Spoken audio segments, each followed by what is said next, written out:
amargo, título al amargo.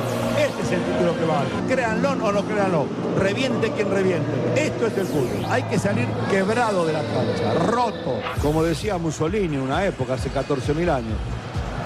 Gloria o muerte. Mire la Copa del Mundo. ¿Cómo uno no va a querer esa cosa? ¿Cómo no va a querer esa cosa? ¿Cómo no va a querer la Copa del Mundo? Me mato. Me mato por la Copa del Mundo. Está bien, Carlos. Pero me mato. Hola a todos, todas y todes, mi nombre es Santiago Romero. Estamos acá con un nuevo capítulo de Bazar Chino, este podcast el cual he tenido el gusto de crear de alguna manera. Podemos decir que estamos ante un acontecimiento sin precedentes hasta este momento del podcast, ya que por segunda semana consecutiva he podido grabar, lo cual es una novedad increíble. Así que nada, bueno, quiero agradecer a toda la gente que ha estado escuchando el capítulo anterior y todos los anteriores. El anterior fue de la historia de Box Day, el grupo de rock nacional.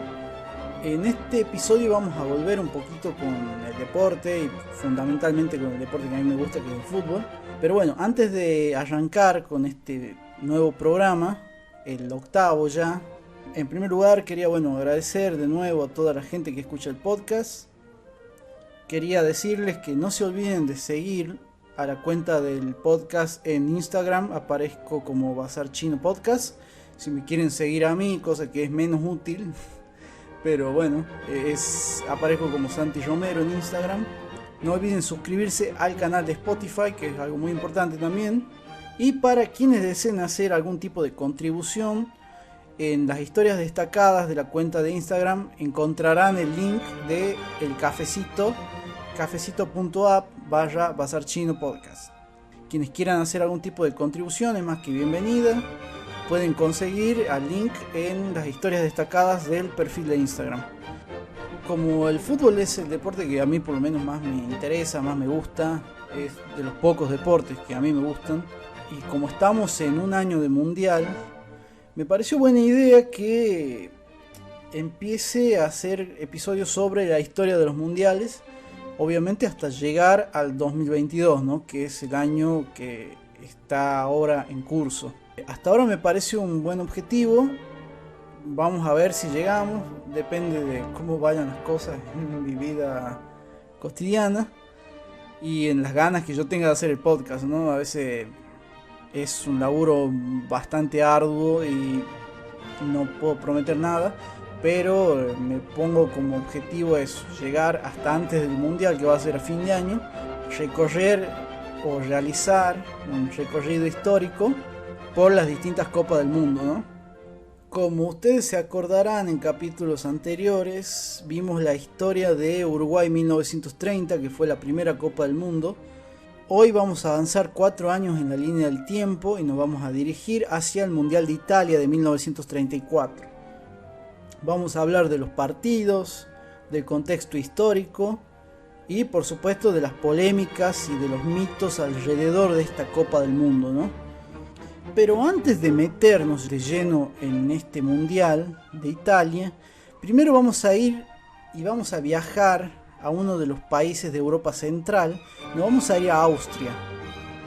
Vamos a trasladarnos a la región de Danubio, en Europa Central, y vamos a meternos en la historia de uno de los equipos más maravillosos.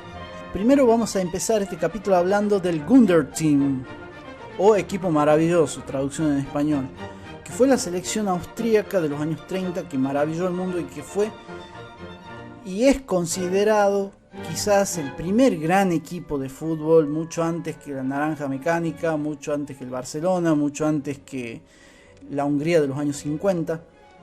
Vamos a repasar un poco la historia, cómo inició, cuál era el estilo del juego, cuál era el esquema que utilizaba, cómo comenzó la construcción de este equipo. Y es así que cuando hablamos de fútbol total, siempre solemos pensar primero en el Brasil del 70, la Naranja Mecánica del 74, en el Barcelona de Guardiola de los últimos tiempos. Sin embargo, cuando le preguntaron a Rinus Michel, el entrenador de Holanda del 74, cómo había pensado, cómo hacía para que su equipo juegue tan bien, digamos, y le preguntaban de alguna manera si su equipo era el mejor de la historia. Rinus Michel sorprendió a los periodistas respondiendo que su equipo no había inventado absolutamente nada, sino que el equipo de Austria de los años 30 ya hacía todo lo que hacía Holanda en el 74, ¿no? Es una especie de pionero del fútbol total. Y bueno, Rinus Michels lo tenía bastante claro. Bueno, el arquitecto de este equipo se llamaba Hugo Meisel, nacido en el año 1881. Meisel era contador en un banco de Austria, pero era tan fanático del fútbol, tan obsesivo con el tema, que renunció a su cargo para dedicarse de entero al fútbol, ¿no? Al igual que Herbert Chapman, el entrenador al cual le dedicamos un capítulo anteriormente, Meisel era un obsesivo y estaba pendiente de todos los detalles del juego, ¿no? Desde la calefacción, desde los estadios, desde la profesionalización del juego, en la indumentaria. Era un tipo que estaba en todos los detalles. Y sobre todo era un enfermo por la táctica, más que nada. Incluso fue directivo, estuvo comprometido en la organización de torneos.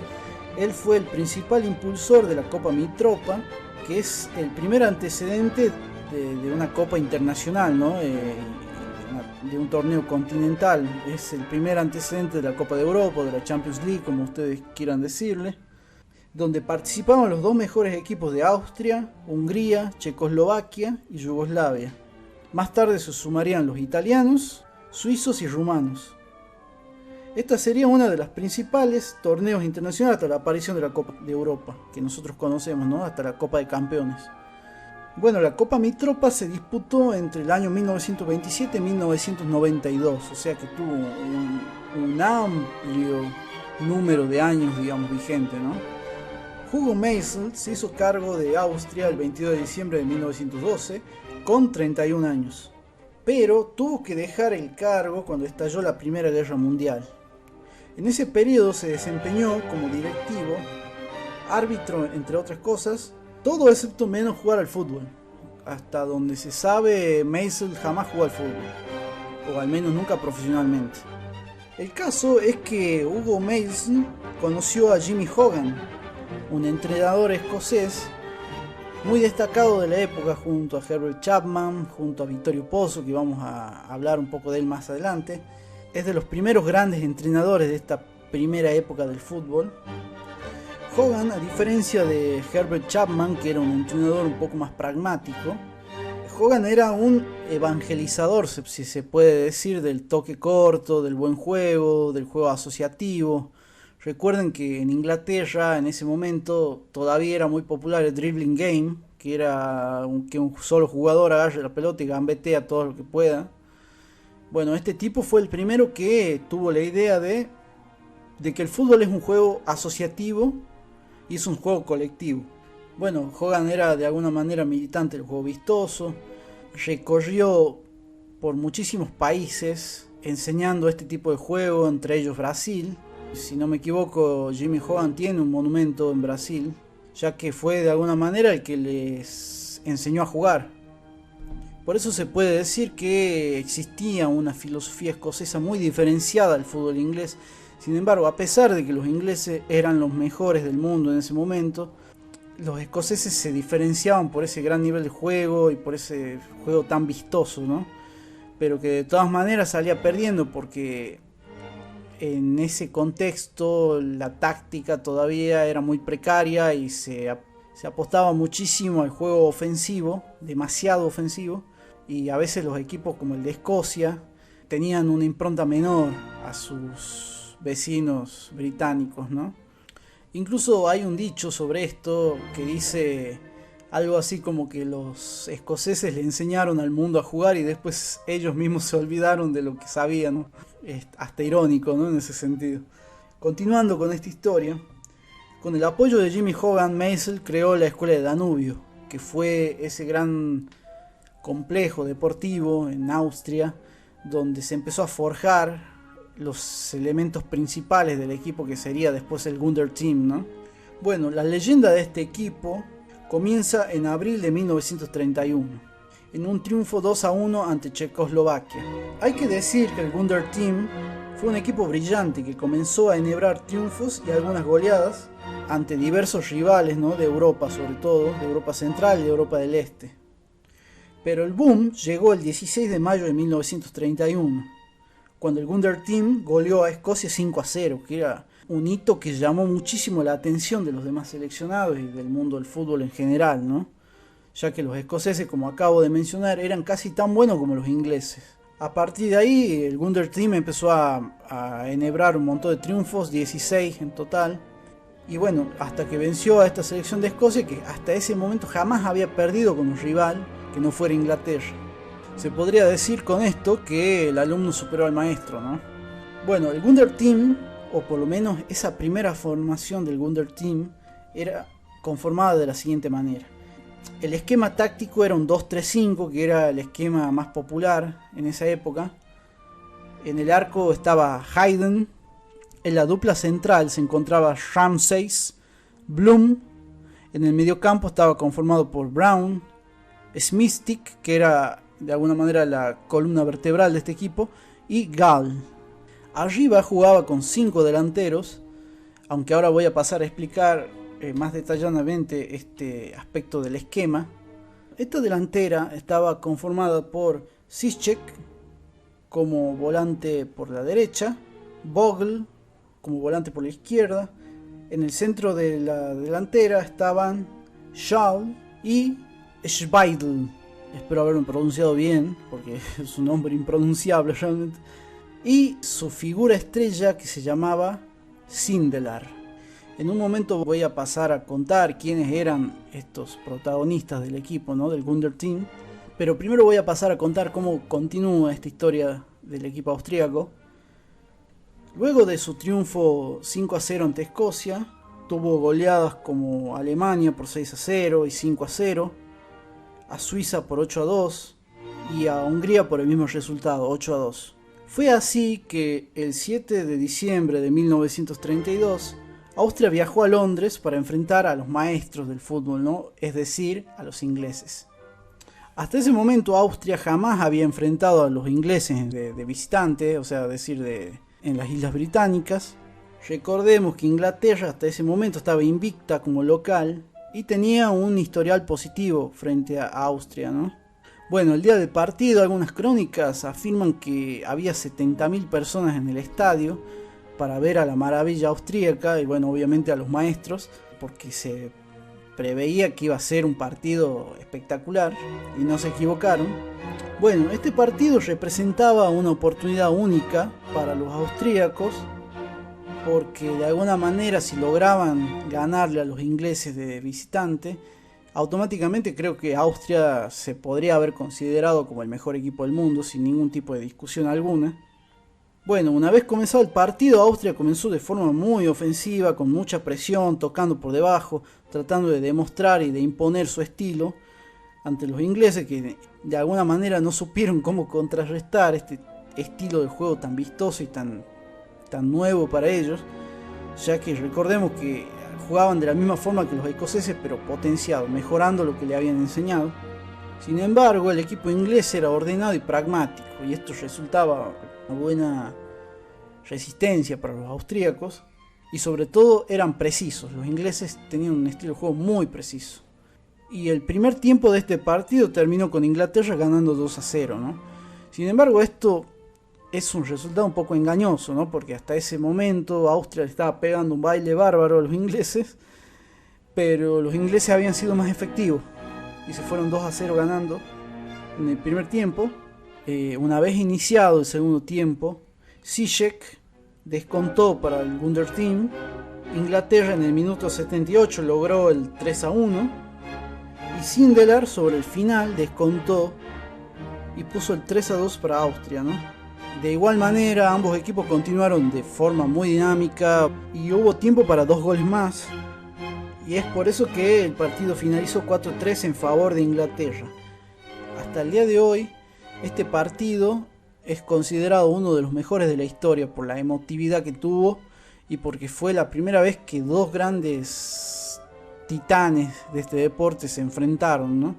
En lo que fue una exhibición a todo lujo.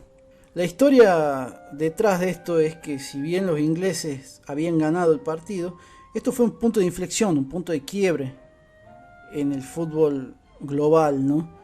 Se venía en tiempo de cambio, eso era evidente en ese momento.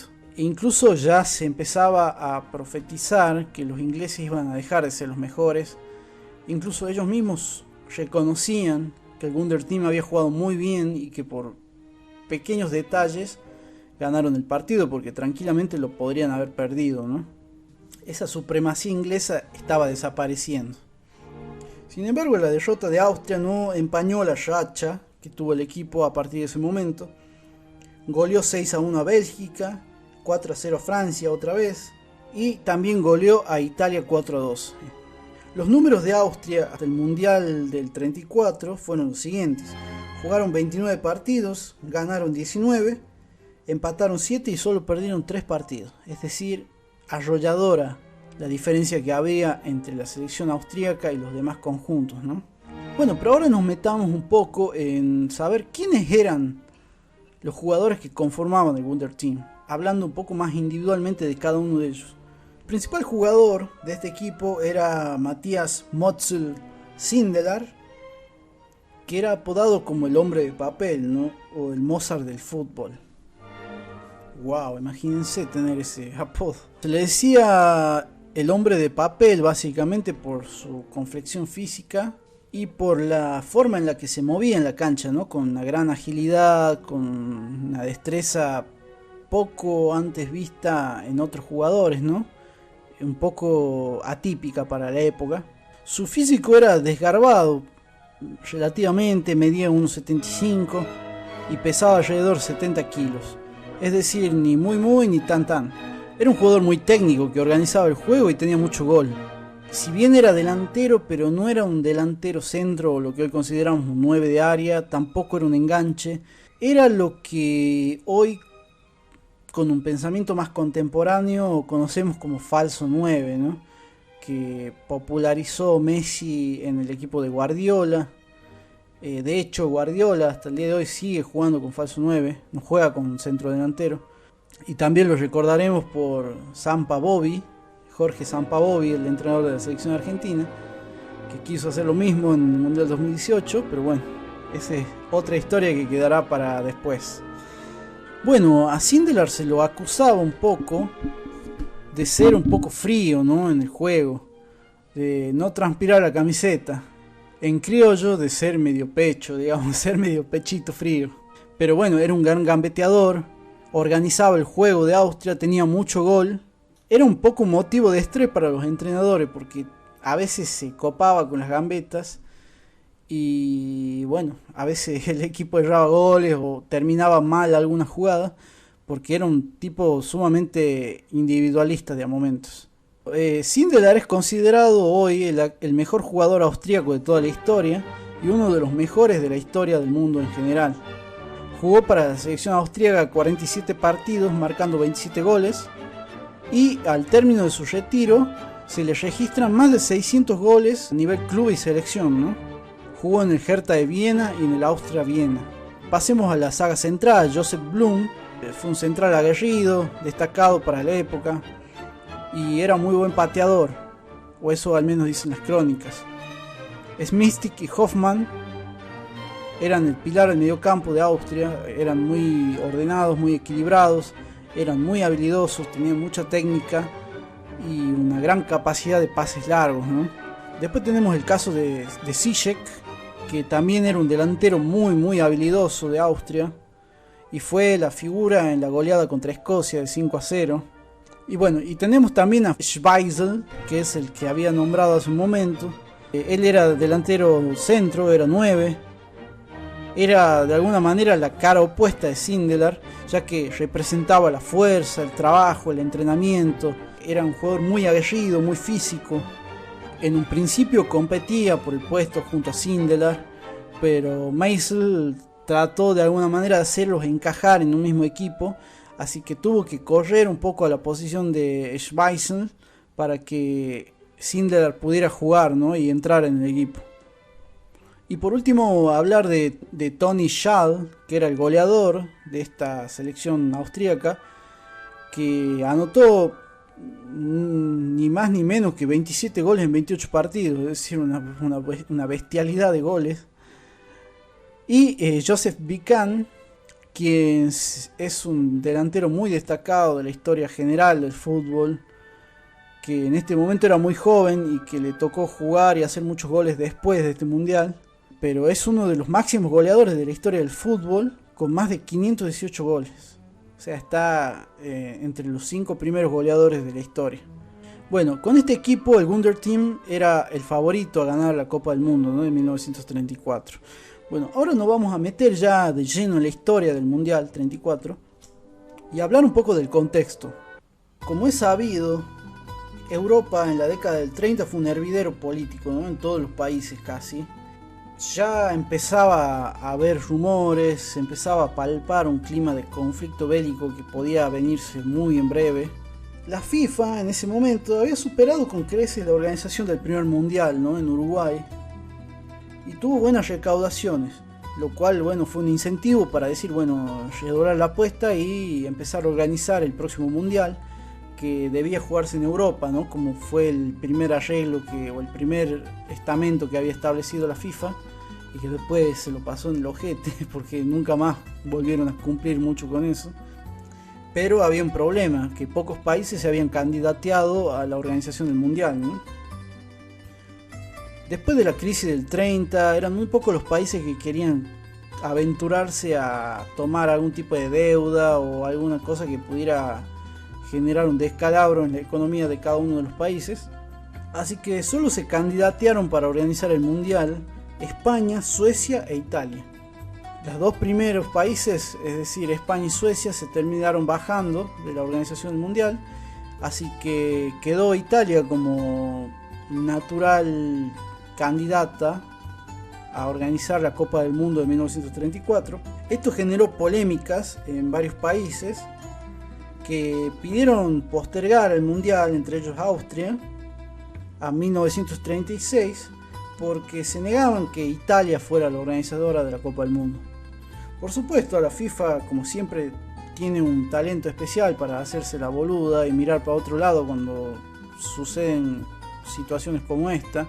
Pasó en Argentina en 1978, está pasando este año en Qatar 2022, donde tenemos, no sé, casos de esclavitud prácticamente, de precarización laboral, de gente muriendo en las obras de los estadios. Pero bueno, por supuesto a la FIFA mucho no le interesa esto siempre y cuando sea redituable para el negocio, porque para la FIFA el fútbol es un negocio. E incluso lo que está pasando en Qatar es muchísimo más grave. Después del FIFA Gate se comprobó de que hubo coimas a varios dirigentes de varias federaciones para votar a favor de que el Mundial 2022 se juegue en Qatar, un país con nula tradición futbolística. Pero bueno, claramente a nadie le importó ese tema, digamos, y quedó en la nada. Pero bueno, hoy hay tipos presos por ese caso de coimas, de lavado de activos, digamos, para votar a favor de Qatar como organizadora de la Copa del Mundo. Pero bueno, este fue el momento le peguemos a la FIFA de este podcast. Ustedes se preguntarán por qué generaba polémica la designación de Italia como organizadora del Mundial. Y es que Italia, bueno, estaba gobernada por el régimen fascista de Mussolini, quien ascendió al poder a través de un golpe de estado y llevaba una de las dictaduras más feroces de Europa y del mundo, ¿no?, en ese momento. Mussolini quería utilizar el mundial para demostrarle al mundo la mejor cara del régimen fascista, ¿no?, por lo que la victoria parecía ser casi una obligación para el equipo italiano. Mussolini nombró como comisario técnico con poderes absolutos al disciplinado Vittorio Pozzo. Vittorio Pozzo completa esta nómina de grandes entrenadores de esta primera época del fútbol. Es el único entrenador en la historia que ganó 2 Copas del Mundo y de forma seguida. Era un tipo autoritario, disciplinado, con un gran sentido motivador, que confiaba ciegamente en sus jugadores y los inspiraba. Sin embargo, Italia tenía algunas contras en ese momento, ya que tenía toda la presión encima para ganar la Copa del Mundo.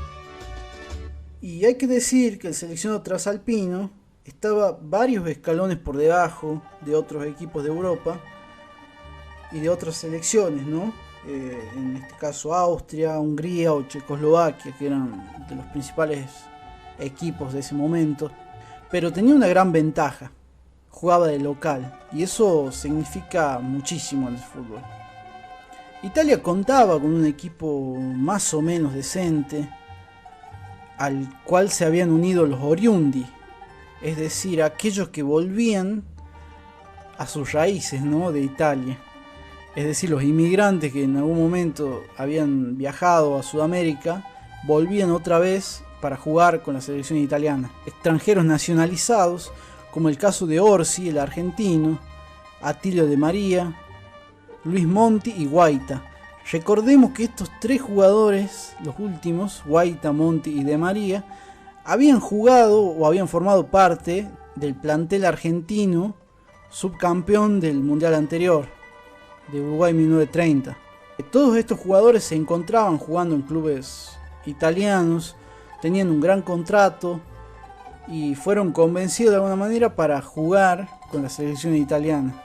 En ese momento la FIFA tenía como regla que para que un jugador pudiera cambiar de selección tenía que pasar por lo menos 3 años del último partido jugado con su anterior selección.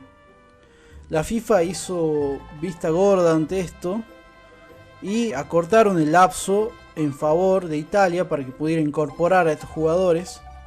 Aparte, Italia contaba con el mejor jugador, o el que ellos consideran uno de los mejores jugadores de su historia, o el máximo jugador de su historia, que es Giuseppe Meazza, quien terminaría siendo la figura de este mundial, ¿no?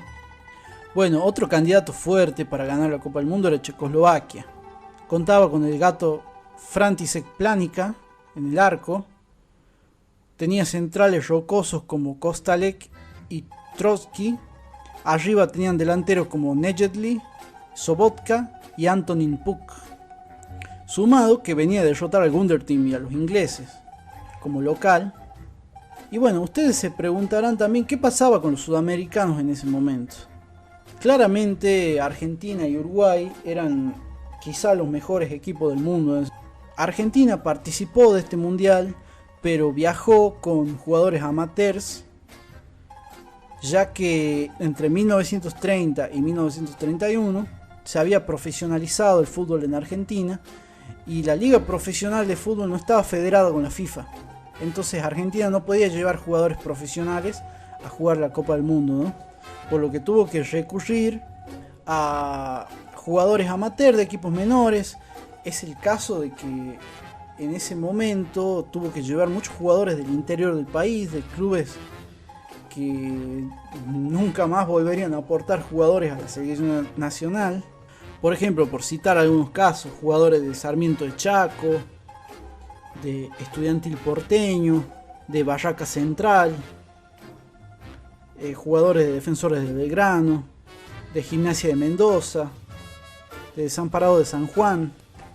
Este equipo ni siquiera tuvo la posibilidad de hacer una pretemporada o de programar amistosos previos. El único partido que jugó la selección argentina antes de entrar al mundial fue jugar contra los tripulantes del barco que los llevaban a Europa. O sea, a ese nivel. Muy similar es el caso de Brasil también, que juntó lo que pudo de jugadores y se fue también al Mundial de Italia con lo que tenía. Y diferente es el caso de Uruguay, que si bien estaba federado, pero Uruguay había quedado muy molesto y muy disconforme con la actitud que tuvieron los seleccionados europeos en su mundial, que en muchos casos se negaron a viajar a la Copa del 30, y por ese motivo Uruguay hizo boicot de este mundial y se negó a participar, por lo tanto ni siquiera viajó. Por la poca cantidad de equipos inscriptos para esta fase del mundial, que solo eran 32, debían quedar, de esos 32 debían quedar 16 equipos, por lo cual se arreglaron partidos de ida y vuelta entre varias selecciones. Muchos de estos equipos incluso se bajaron del partido, o sea, algunos equipos fueron, en el caso de Grecia por ejemplo, donde Italia había goleado 4-0 a Grecia y bueno, no se presentaron a jugar la vuelta. Como este caso hay muchos.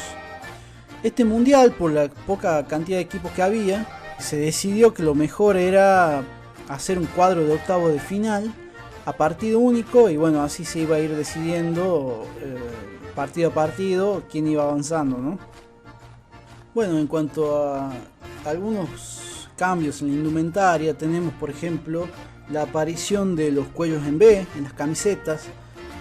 Muchos equipos empezaron a reemplazarlos por el viejo cuello atado con cordones.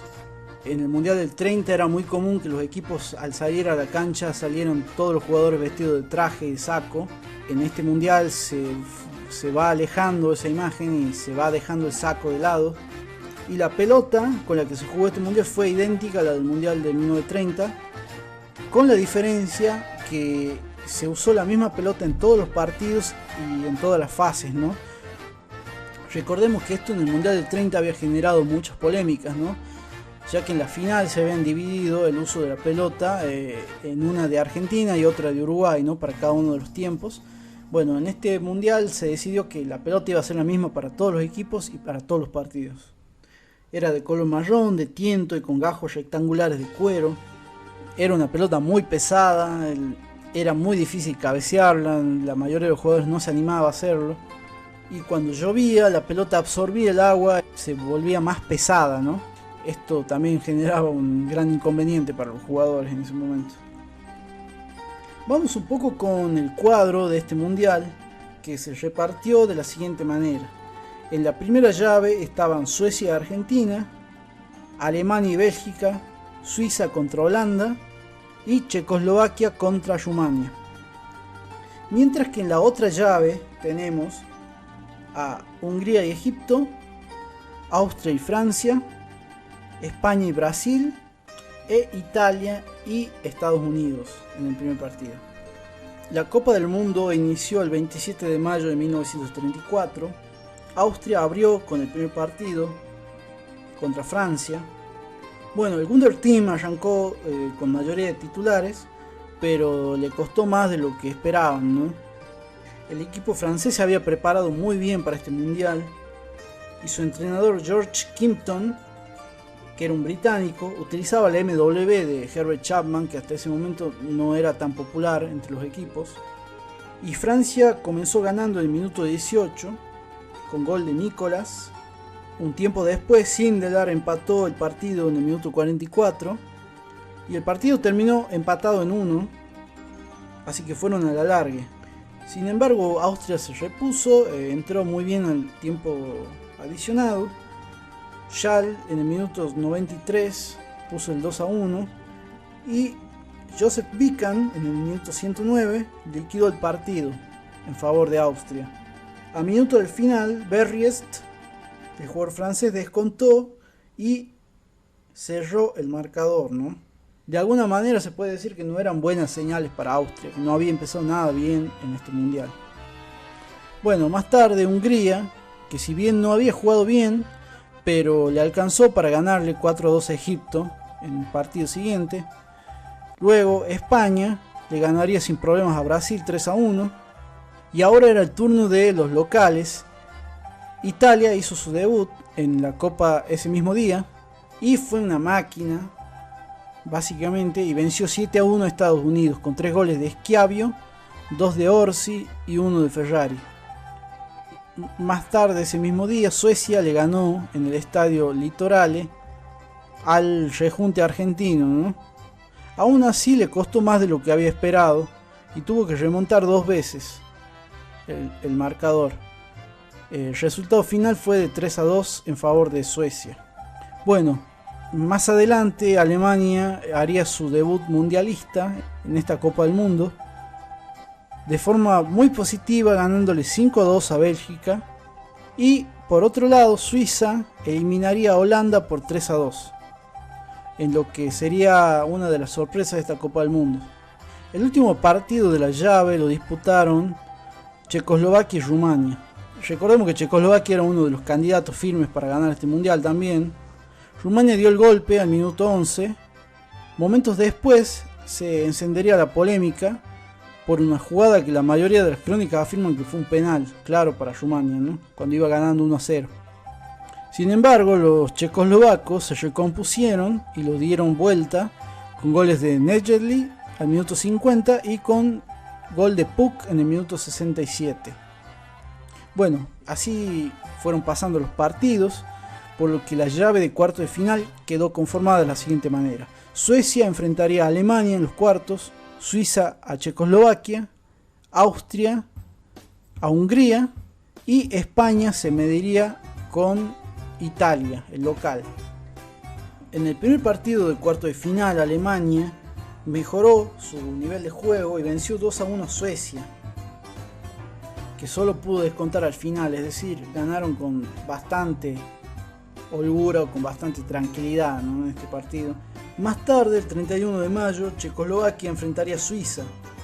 Los helvéticos habían arrancado ganando con gol de Kielholz al minuto 18, pero Svoboda en el minuto 24 y Sobotka en el 49 lo dieron vuelta, es decir, 2-1. El partido, sin embargo, se jugó con toda la intensidad y Suiza empató en el minuto 78, pero Nejedly sentenció el pase de Checoslovaquia en el minuto 82, es decir, al final. Ese mismo día el Wunder Team se metió en el partido con Hungría y fue el mejor partido del equipo de Hugo Meisl. Comenzó ganando 2-0 con goles de Horvat y Zizek, y Hungría se quedó con uno menos por la expulsión de Marcos Imre, que fue el único expulsado de esta Copa del Mundo. Recordemos que hasta ese momento todavía no existían las tarjetas, y Sarosi descontó en el minuto 60. Austria pasaba a semifinales. El último partido de cuartos pasó a la historia como la batalla de Florencia, obviamente porque se remil cagaron a patadas, básicamente. Bueno, el partido fue muy peleado, muy disputado, muy violento de momentos, hasta que en el minuto 30 Luis Regueiro hizo el gol de España. Italia, por supuesto, se volcó con todo el ataque, pero Ricardo Zamora, apodado el Divino, sacaba todas las pelotas posibles, todo lo que le mandaban lo sacaba. Recordemos que Ricardo Zamora lleva hoy el nombre de un premio en la Liga Española que se le da al arquero con la valla menos vencida, ¿no?, a lo largo de toda la temporada. Incluso muchos arqueros argentinos lo han ganado en la historia. El caso del Pato Bonancieri, por ejemplo, es el que se me viene más a la memoria ahora en este momento. Fue tal la presión que Italia estaba ejerciendo sobre la selección española que consiguió el empate al minuto 45 con gol de Ferrari. Al minuto 70 comenzaban más polémicas cuando le anulan un gol por offside a España, y eso rompió el partido de alguna manera, lo que venía llevándose a cabo. Giuseppe Meazza cerró un gol bajo el arco y ambos equipos tuvieron tiros en los palos, ¿no?, en ese momento, lo cual da a entender lo parejo que era el partido. Sin embargo, el partido terminó empatado, por lo que tuvieron que repetirlo al día siguiente. El partido había sido tan violento que España terminó con 7 jugadores lesionados que no pudieron jugar al día siguiente, e Italia tenía 4 lesionados que tampoco pudieron jugar al día siguiente. Pero sin duda la lesión más importante se la llevó España, ya que Zamora, quien había sido la figura del partido, no podía jugar. En la revancha, Giuseppe Meazza metió el 1-0. Italia se conformó con eso y cerró el partido, cerró la persiana después del 1-0 y ganó y pasó a semifinales. Estos dos partidos se recuerdan con muchísima polémica por todo lo que pasó, sobre todo por el juego violento que hubo.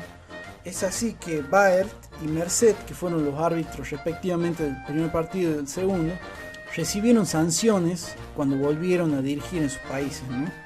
Y fueron, por supuesto, los grandes apuntados por la prensa internacional en ese momento. Bueno, el Wunder Team esperaba a Italia en la siguiente ronda. Pasando con las semifinales, el 3 de junio en el estadio de San Siro se jugó la final anticipada de este mundial, que fue los locales, es decir, la selección italiana, contra el maravilloso Wunder Team, la selección austríaca. En principio los italianos querían a Baert como árbitro, pero Austria por supuesto se negó a la petición, por lo que tuvieron que poner a otro árbitro, un árbitro sueco. El historial era muy favorable a los austríacos, que habían ganado 9 partidos de 13 jugados, mientras que Italia solo había ganado 1. Pozzo era consciente de su inferioridad técnica frente a los austríacos, ¿no? O sea, era más que consciente de eso. Pero confiaba en los huevos de sus jugadores Confiaba en la disciplina, en el coraje que podían tener sus seleccionados, y sin embargo tuvo un pequeño milagro, ya que 2 días antes del partido comenzó a llover y esa lluvia no paró sino hasta momentos previos al partido. Por ende, toda la cancha del estadio estaba embarrada y esto perjudicaba claramente al Wunderteam, ¿no? Que jugaba en corto y por abajo. Para Italia, obviamente, esto era una ventaja. Curiosamente, esto se repetiría en otra final de la Copa del Mundo 20 años después, en la cual vamos a llegar en su momento. En el minuto 9, Guaita metió el primer gol, un tanto polémico para Italia, y se puede decir que se terminó el partido después de ese gol. Austria tardó hasta el minuto 42 en tener su primer tiro al arco. Eso ya resume un poco de cómo fue el partido para Austria, que lo estaba jugando de forma muy incómoda. Sindelar estaba prácticamente perdido, caminando la cancha, ya que Monti estaba marcando magistralmente a Sindelar y no lo dejaba mover. En el segundo tiempo Austria trató de jugar el fútbol al cual estaba acostumbrado, pero no hubo caso, ¿no? Porque Italia era aguerrido, era disciplinado y le cortó todos los circuitos de juego. Así que el partido terminó 1-0 en favor de Italia. Al terminar el partido, algunos artículos, algunas crónicas dicen de que Hugo Meisel y Vittorio Pozzo tuvieron como un altercado al final del partido, donde Meisel fue a decirle como que le hubiese gustado ganarle 4-0 a la selección italiana, y Vittorio Pozzo a eso respondió: no, la verdad que yo prefiero ganar 1-0 nomás y chao. O sea, es como el meme de Virgin y de Chad, ¿no? De Virgin Meisel y Chad Vittorio Pozzo. Así se puede decir que murió el primer gran rey del fútbol, ¿no?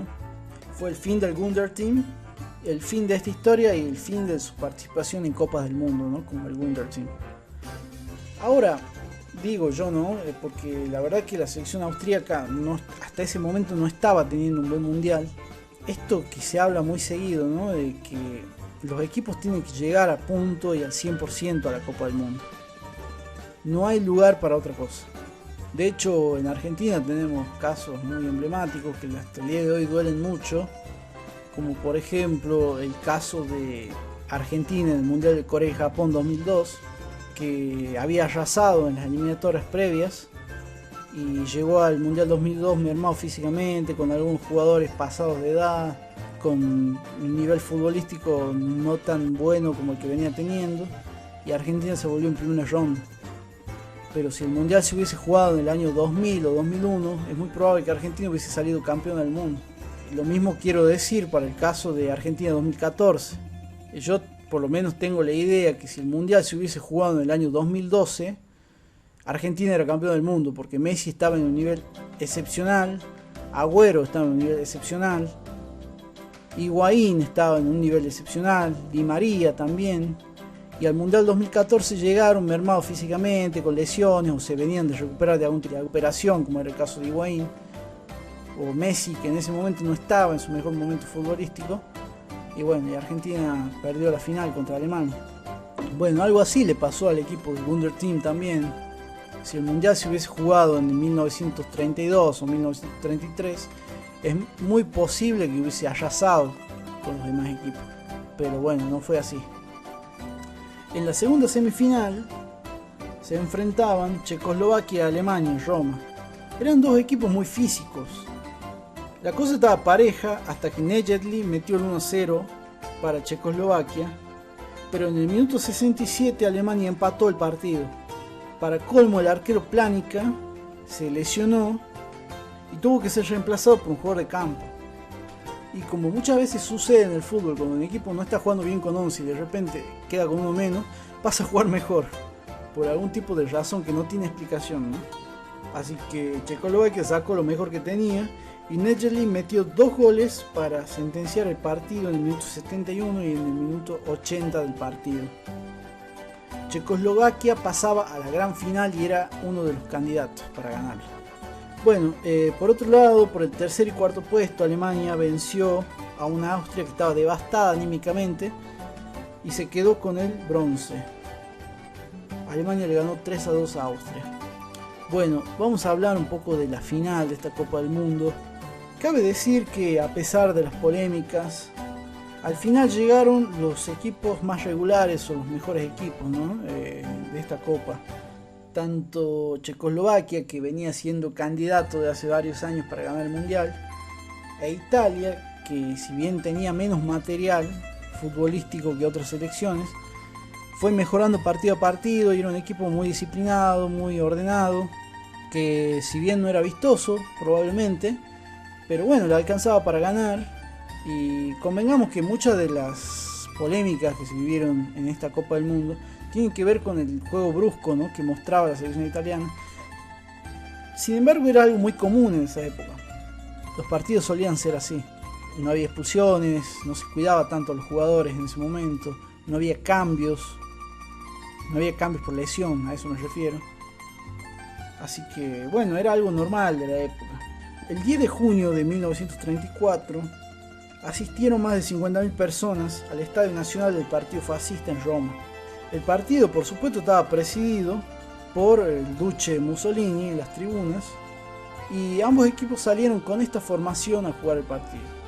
El equipo italiano formaba de la siguiente manera: Combi en el arco, Monseglio y Alemandi como la saga central.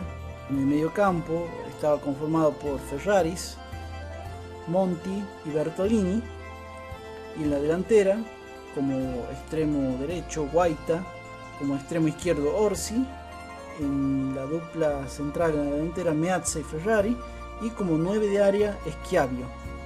Mientras que el equipo checoslovaco estaba conformado por Planica, Stiroki, Senisek, en el medio campo por Kostalek, Kambal y Krysil, Junek en la delantera como extremo izquierdo, Puk como extremo derecho, Sobotka como 9 de área y Svodova y Nejedli como volantes por el medio, como media punta, ¿no?, como especie de media punta. Después del partido con Austria, Italia era claro favorito, pero Checoslovaquia era técnicamente superior.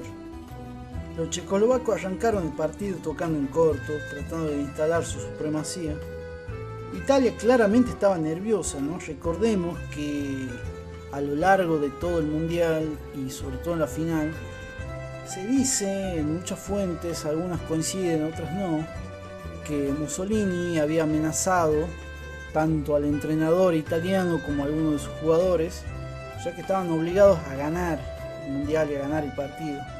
Incluso algunos dicen que las charlas técnicas de Pozzo eran pedidos desesperados para los jugadores, diciéndole que bueno, que había que ganar, porque si no le iban a pasar muy mal, ¿no? Bueno, Mussolini dio a entender varios mensajes implícitos que tranquilamente se lo podía interpretar como una amenaza. Incluso se dice que Mussolini llegó a decirle a Vittorio Pozzo: usted es el único responsable del éxito, pero si llega a fracasar, que Dios lo ayude. Bueno, en ese contexto salió el equipo italiano a jugar esta final de la Copa del Mundo. Pero bueno, por otro lado, ninguno de los dos equipos quería equivocarse. Checoslovaquia tampoco quería perder el partido, como es obvio. Puk, uno de los mejores checos de todo el mundial, salió lesionado y tuvo que volver a ingresar todo roto al partido. A lo Gerlo, a lo Danilo Gerlo, a jugar de 9 y ver si podía pillar algún tipo de rebote o lo que sea. Y lo peor que en el minuto 71 metió el 1-0, eso es lo más increíble. A partir de ahí se hizo silencio en el estadio, que luego, por supuesto, obviamente después fue transformado por victorias al equipo y de ánimo para que el equipo pudiera dar la vuelta. Vittorio Pozzo a partir de ahí hizo una jugada que quedaría en la historia, ya que hizo un cambio de posiciones para tratar de confundir al equipo checoslovaco. Mandó a Guaita a jugar de 9 de área y a Schiavio, que era el 9, lo pasó de extremo. Hasta ese momento la táctica funcionó y al minuto 81 Orsi empató el partido. Terminaron los 90 minutos y en el minuto 5 de alargue, Giuseppe Meazza, que estaba lesionado, encontró a Guaita y Guaita logró conectar con Schiavio, ¿no?, que probó de afuera del área y metió el 2-1 definitivo para Italia. Hay una anécdota muy conocida que dicen que al día siguiente de ganar la Copa, bueno, hubo una sesión fotográfica con muchos periodistas del país, en donde, bueno, le pidieron a Schiavio volver a reproducir el gol que había hecho el día anterior, y dice que lo intentó 4 o 5 veces y no lo pudo lograr, así que ni siquiera él sabe cómo pudo meter ese gol, ¿no?, en la final. Bueno, y Schiavio dijo lo siguiente de sus testimonios posteriores: recuerdo que Guaita me adelantó la pelota, di algún paso con ella a los pies, entré en el área y con la pierna derecha lancé un disparo en diagonal. Tuve suerte porque el balón fue hacia el ángulo y superó a Plánica, que con anterioridad me había parado algunos balones muy difíciles de alcanzar. Me emocioné muchísimo. Vino a continuación el abrazo de los compañeros y aproveché el barullo para quedarme unos segundos tendido sobre la hierba. Italia ganó la Copa del Mundo. Se premió a todos los jugadores con el trofeo de honor del Duce y 8.000 liras para cada uno de los jugadores, que era equivalente a la mitad de un automóvil de ese momento. Es decir, muchísima plata. Bueno, como le decía, a pesar de las polémicas, el Mundial de 1934 fue mucho más atractivo que el anterior. Fueron mejores las recaudaciones, la organización fue bastante mejor que la del 1930, se construyeron 7 estadios, superando los 3 que había construido Uruguay en el Mundial pasado, y desde lo deportivo podría decirse que Italia fue un campeón natural. No quiero usar la palabra justo porque no sé si es justo, o sea, no fue un campeón limpio, pero dentro de todo, fue un campeón justo que fue mejorando partido a partido, que si bien no le sobraba nada, pero era muy disciplinado y fue superior a casi todos sus rivales, ¿no? Bueno, lamentablemente este mundial fue manchado porque le sirvió al régimen de Mussolini, que tiempo después iba a ser uno de los países del eje en la Segunda Guerra Mundial. Giuseppe Meazza fue el mejor jugador de esta Copa del Mundo. Puede decir que Giuseppe Meazza era un jugador muy hábil, un gran delantero, con un gran sentido de juego, con un gran sentido de juego colectivo, un muy buen gambeteador, con buenos pases, que le pegaba bien de afuera con las 2 piernas. Es un tipo que hizo más de 269 goles, que jugó para el Inter, que jugó para el Milan, que ganó 2 Copas del Mundo, que ganó 3 ligas con el Inter, una Copa de Italia, jugó en la Juventus también, y fue 3 veces máximo goleador de la Serie A en Italia. Bueno, Nejedly fue el goleador con 5 goles de este mundial.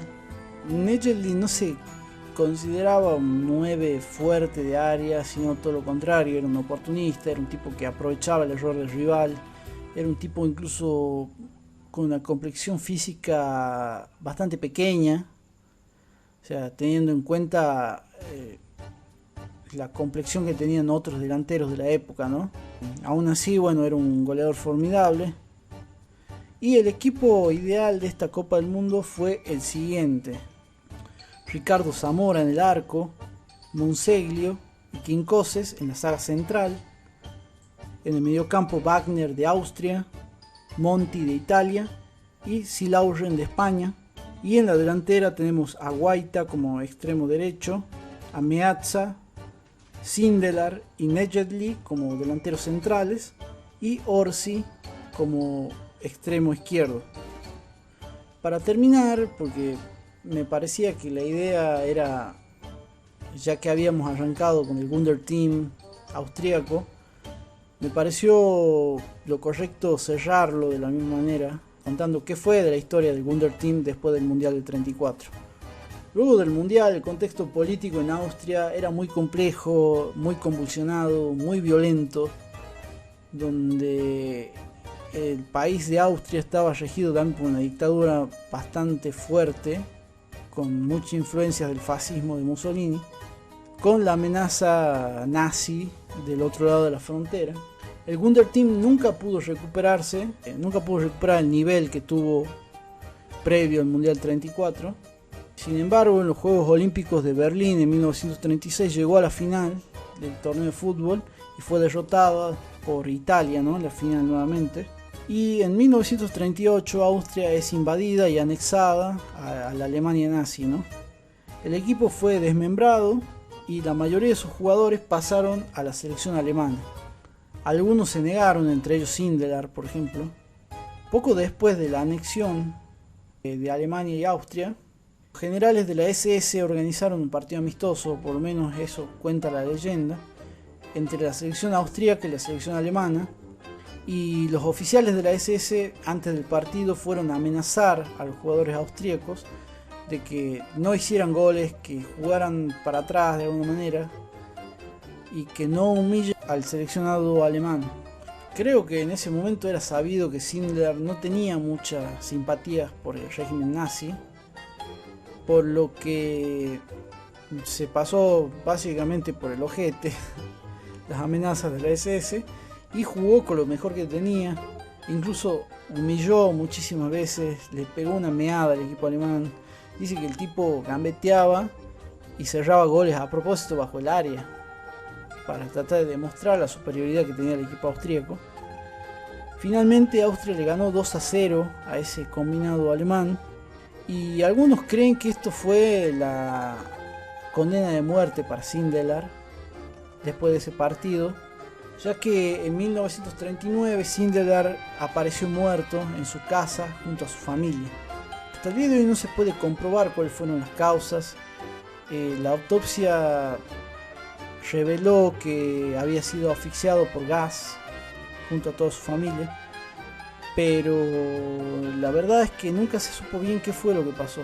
No se supo si era un suicidio de su parte, no se supo si fue el régimen nazi que lo mató y trató de hacer una puesta en escena sobre eso, porque algunas crónicas incluso dicen que una estufa en su casa tenía una filtración, estaba funcionando mal y fue por eso que Sindelar murió, pero algunas crónicas dicen lo contrario, de que en su casa no había desperfectos con el tema del gas. ¿Cuáles eran las razones? Tampoco se sabe específicamente. No se puede atribuir a lo que pasó en ese partido. Algunos decían que Sindelar era judío, en realidad otros dicen que no era judío, tenía familia judía, pero él no era judío precisamente. Hasta el día de hoy es un misterio y Sindelar hoy es reconocido no solo como uno de los mejores jugadores de la historia de Austria, sino también como un mártir, como un ícono de la resistencia contra el nazismo. Bueno, el poeta Thorberg escribió una oda dedicada a Sindelar, ¿no? Y dice así: jugaba al fútbol como ninguno, ponía gracia y fantasía. Jugaba desenfadado, fácil y alegre. Siempre jugaba y nunca luchaba. Era un hijo de Favoriten y se llamaba Matthias Sindelar. Esas fueron las palabras que Thorberg le dedicó a Sindelar luego de su muerte, ¿no? Su entierro fue multitudinario y fue despedido como un ídolo nacional, ¿no?, de Austria. Así finaliza la historia del día de hoy, la historia del Wunder Team y la historia de Italia de campeón en su mundial en 1934. Bueno, espero que lo hayan disfrutado, espero que no haya sido muy denso el episodio. Se hizo un poco más largo de lo que me hubiese gustado que sea, pero bueno, ahí está disponible para que lo escuchen. Quiero agradecer a todos los que bancan este proyecto. No olviden seguirme en mi cuenta de Instagram del podcast, que es Bazar Chino Podcast. Lo pueden encontrar así en Instagram. Si tienen ganas de seguirme a mí, pueden seguir como Santi Romero. No olviden suscribirse al canal de Spotify, Bazar Chino Podcast. Y para quienes deseen hacer algún tipo de contribución a este proyecto, pueden ir a las historias destacadas de la cuenta de Instagram de Bazar Chino y encontrarán el link para hacer su donación en Cafecito app/Bazar Chino Podcast. Bueno, eso fue todo por hoy en este nuevo capítulo de Bazar Chino. Espero seguir así de activo durante un buen tiempo. Y nada, que estén muy bien. Espero lo disfruten. Esto fue todo por hoy. Esto fue Bazar Chino. Gracias a todos, todas, todes. Yo soy Santiago Romero y nos estamos encontrando en el próximo capítulo de este podcast, del cual no sabías que necesitabas, pero aún así acá estás escuchándolo. Muchísimas gracias a todos. Hasta pronto.